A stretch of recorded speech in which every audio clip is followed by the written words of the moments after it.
দেশের অর্থনীতি পরিচালনার জন্য ড্রাইভার অত্যাবশ্যক এবং এটিকে সচল রাখতে ড্রাইভার গুরুত্বপূর্ণ ভূমিকা পালন করে। ফার্মেসি, হাসপাতাল এবং স্বাস্থ্যসেবা সরবরাহে গুরুত্বপূর্ণ ভূমিকা পালন করে। তবে রাস্তায় পুলিশের দাদাগিরি কেন?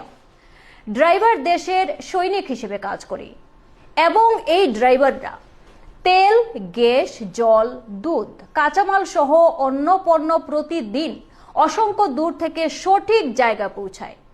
তাহলে ড্রাইভারদের সাথে দুর্ব্যবহার কেন? কেন অপরাধীদের আটক করে না প্রশাসন? চাঁদায় জুলুমবাজির লাগাম টানবে কে? দেখুন বিস্তারিত।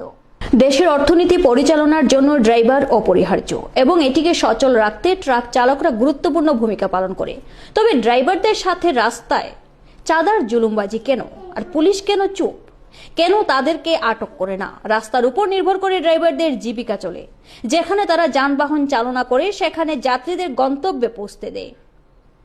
দেশের অর্থনীতি পরিচালনার জন্য ড্রাইভার ও ট্রাক এবং ট্রাক চালক অপরিহার্য, কারণ তারা কাঁচামাল ও পণ্য পরিবহন করে অর্থনীতিকে সচল রাখে এবং সরবরাহ শৃঙ্খলা বজায় রাখে। ট্রাক চালকরা অর্থনীতির মেরুদণ্ড, যারা দেশের এক প্রান্ত থেকে অন্য প্রান্তে পণ্য ও কাঁচামাল সরবরাহ করে ব্যবসা ও শিল্পকে সচল রাখে। তবে ড্রাইভারদের সাথে চাঁদার জুলুমবাজি কেন? আর পুলিশ কেন চুপ?